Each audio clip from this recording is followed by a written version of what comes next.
Okay, so what I'm going to call this one is how to convert OEM USB to aftermarket USB, because the factory USBs typically do not run CarPlay very well, Android Auto very well. They get spotty, laggy. So right here, there's a cubby I'm going to show you. But it was a 7mm here, 7mm here.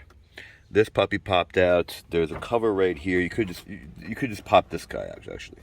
So you can pop this guy out, revealing a 10mm and a 10mm. This is for an F150. And then a 7mm. So let's go in the garage and show you what I'm doing with what I did and why I'm doing it.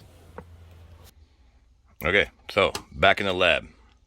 This is where it was. So this was a pain in the rear. I couldn't even get this out. But so moving forward, this was the factory Pioneer, and I cut off all the coating.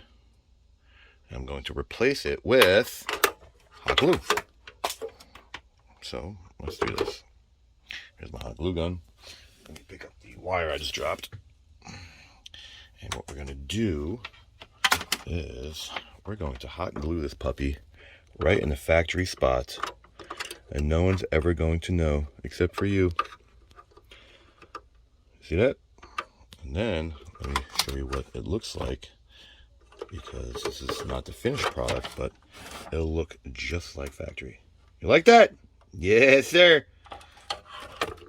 So let me get both my hands. I'm gonna hold it steady for a good 5 minutes, blow on it while I be back.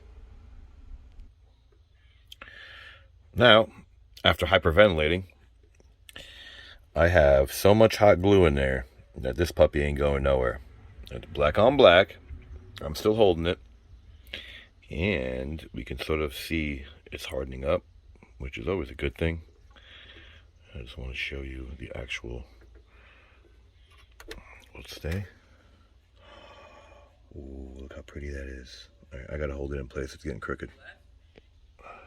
All right, enough. So, if I didn't tell you, that is definitely OEM. But I'm going to show you that is not OEM. That's a whole lot of glue. Black glue. So, we'll go put it back. Like it? Don't like it? Share it, don't share it. Subscribe, don't subscribe. Thanks for watching.